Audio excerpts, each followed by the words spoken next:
who I point at. I mean, you want to talk about a cat and mouse game. I mean, it's really deep sometimes. It's kind of crazy. I feel like you're picking on me now with Lane Kiffin at Ole Miss, so sorry about that. So I got a question for you, Coach Voss. When are you going to be getting over here to teach Todd how to play Madden with us? Because we want him to be able to hang with us.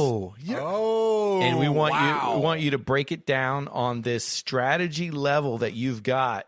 Are you going to be able to come over here and play some Madden with us, or do you have Madden online? Yeah, actually, a fun fact about me is I actually help them every year with the game. I help them get film. I help them get playbook. I help them with a bunch of stuff. Anthony White, who's the director. So I've actually get 10 copies a year, which is kind of fun. But That's here's cool. the problem with Here's the problem with Madden. Is it's first of all, it's a very good game. I enjoy playing it. But it's realistic to a point, and so actually having football knowledge can screw you because you'll be like, oh, this is real, this looks real, I'm going to do this in real life, and then the game responds in a way that does not follow the rules of anything, physics, logic, and it actually baits you, and then you get play these idiots online that just sprint out and throw back across their body every play, and they beat you by 70. Usually it's a fucking 12-year-old kid. And you just get the rage. I got you. I'm knowing you. Oh, man. I hate that. Yeah, his mom, these kids have an advantage because they can just scream. Little fingers. They got little fingers, but they can just scream and get a bowl of macaroni dropped on their table, mac and cheese. Yeah. I mean, I'm out here. I'm a single guy. My dog can't bring me something for food. I'm playing all night long. I mean, I'm going to run out of gas, but these guys got moms bringing them, doing their laundry for them. And I mean, it's not fair. Meatloaf, Mom. Meatloaf. What's the meatloaf? I mean, Chase and Chad, they're only 12 years old. But they're whipping some booty out there. I can't believe you're calling me out, Brando. I've been beating you down. Kind of reminds me of, like you said, like a person who really has played the game. And I can relate to that because in my early days, running around throwing cow patties down in Kissimmee, in my diaper days, I was lighting it up with real football knowledge. That was frisbee. I think that was it was cow patty. It was cow patty frisbee. Yeah, you can overhand toss if you mold it right. If you mold the cow patty right, it is identical to a football. Well, I will drop everyone you throw to me. Is this before or after you ate the mushrooms on the cow patty? Yeah. Well, whatever was in my diaper at the end of the day, I ate. So terrible. No, but I have played Madden with some friends that have played in college. And they can see right away what you're going to do on offense. They'll spot it like, oh, you're running to the right. I'm like, how do you know that? It looks the same to me, but they can spot silly stuff just knowing formations and the way they're lined up. But it is true what you say about some of the more knowledgeable friends I've had, and I was just joking, I don't really have an extensive background. I played some flag football. It was pretty awesome in that co-ed league. You're on the powder puff team, I'm sure. Well, yeah. I mean, but, we were tough after a few beers. But no. And then some of my friends that had amazing skills were less likely to be good at Madden because they were kind of going off of what could really be done versus me running full speed the opposite direction with Michael Vick and then throwing it across the field on a cross route going the other direction for a touchdown. Oh, God. I hate that. I was that Madden 2004 with him on the cover was the hardest. It was terrible. You could have the best defense ever, and then you just run around and do stupid shit. So much fun. Aside from Madden, though, I mean, we have to be honest that Tecmo Bowl back in the day. Oh, God. Where all you had to do was hand the ball to Bo Jackson. You got an automatic touchdown. That was a little bit more. Run, Bo, run. Yeah. I still play Tecmo. They come out with the new rosters. They actually do. You can get the new cartridge every season with the new rosters.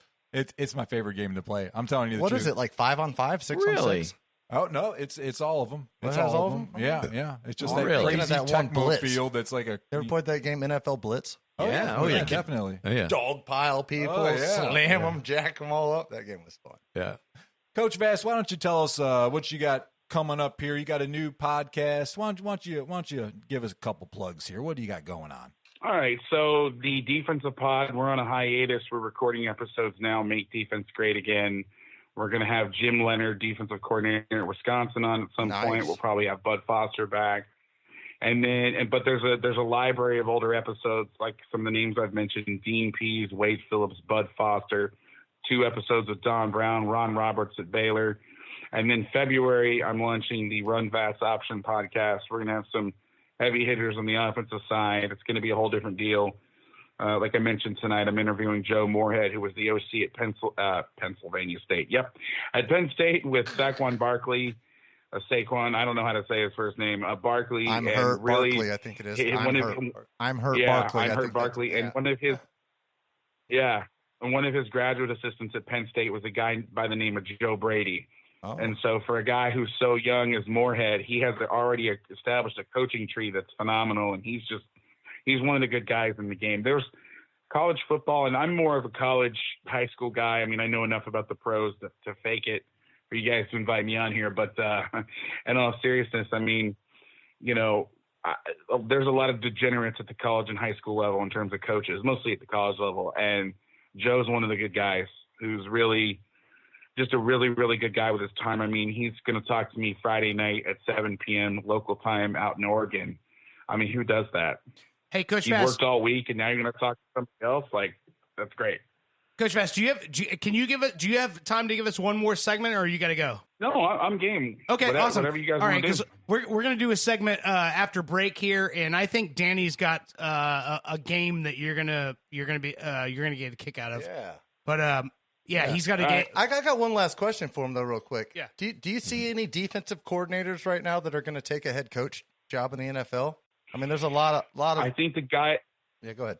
I think the guy at the Colts has a good shot. I can't say his last name either. Elberfluss. It's Elberfluss or something like that. Yeah, Matt Elberfluss. Eberfluss. Yeah, I think Brandon Staley at the Rams, who, funny enough, was a friend of mine. I met him when he was a puppy. He was like a graduate assistant at Northern Illinois or something, and I bugged him after a talk one time. And then the other guy who's the most obvious choice is the defensive coordinator for the Niners. But they run the most boring-ass defense on the planet, but it's effective. And I heard he's a really good head coach material. So those are the three guys I'd keep an eye on. All right. Awesome. Thanks, man. All right. Well, now that we've all gotten a little smarter by listening to Coach Vass, let's step aside, but stay put. Up next, we're going to tell you what fast food chain turned down Adam Gase's resume. Yo! You're listening to the Ball Busters. Yeah.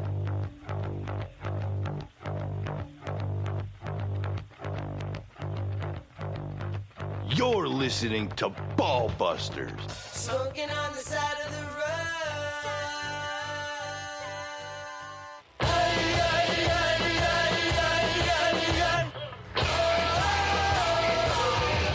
You're listening to Ball Busters.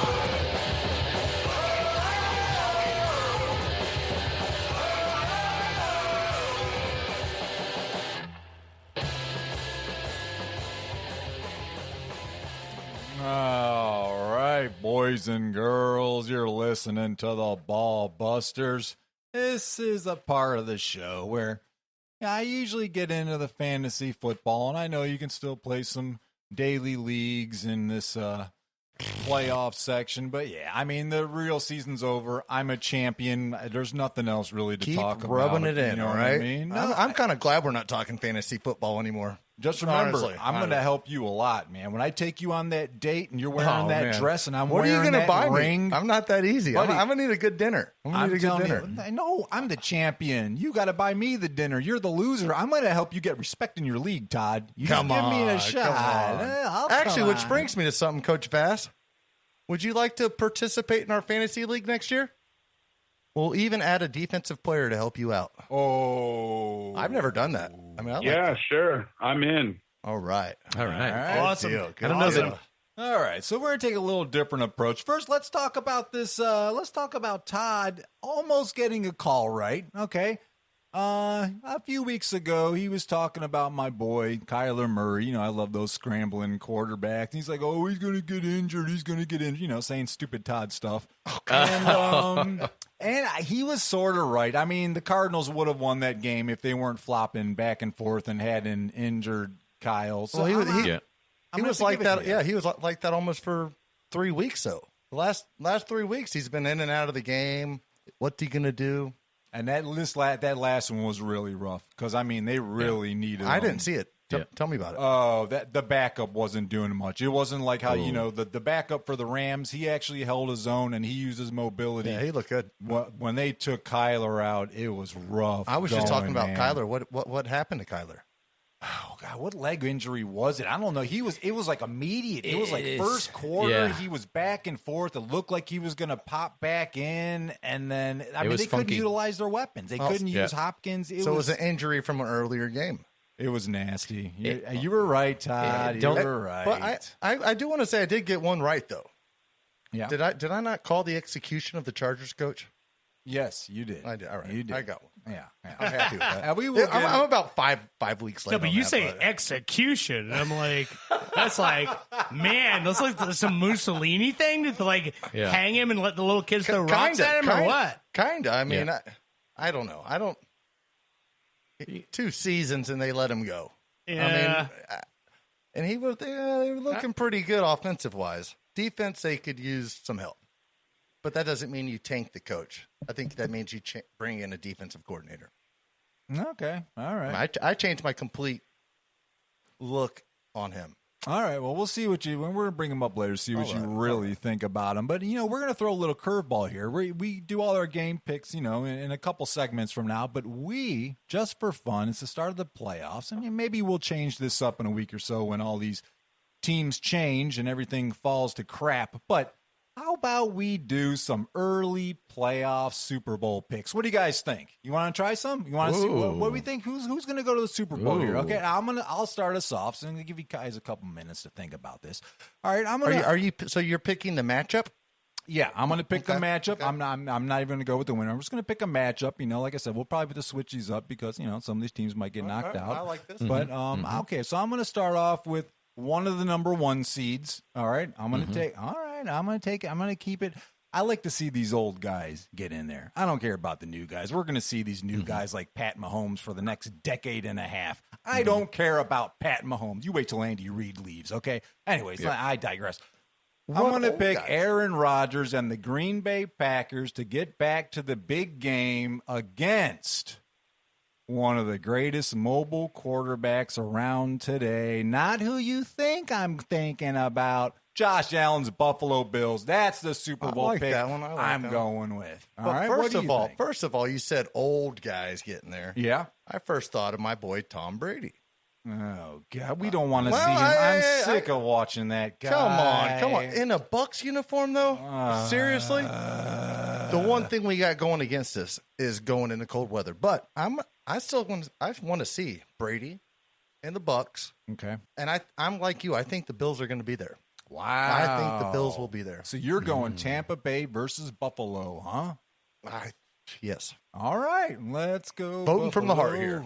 Wait, I thought we were doing where you give the matchup and they all have to say who they think would win out of that matchup. Oh no, we're getting there. We're getting there. Early. Yeah, we'll get around to that. We're just doing little early Super Bowl picks. We'll probably all Dolphins are out, by the way, Brando, so you can't pick them. Well, you can if you want. Hang on, the Dolphins have been respawned. Wait a minute, they're mammals. They don't spawn. Yep, they're giving birth. Well, it's a rule. And they've been respawned by a wizard named Fitzmagic. But for real. So they're mahi-mahi, not porpoises. Yeah. That's why they call them fish. But no, for real, it's going to be Saints and the Chiefs. Ooh, all right. Yeah. I knew we were going to hear the Chiefs eventually. Yeah, we have to. What do you think, Coach Vass? Who do you think's going to make it to the big bowl here in February, huh? I have the Chiefs and the Bucks.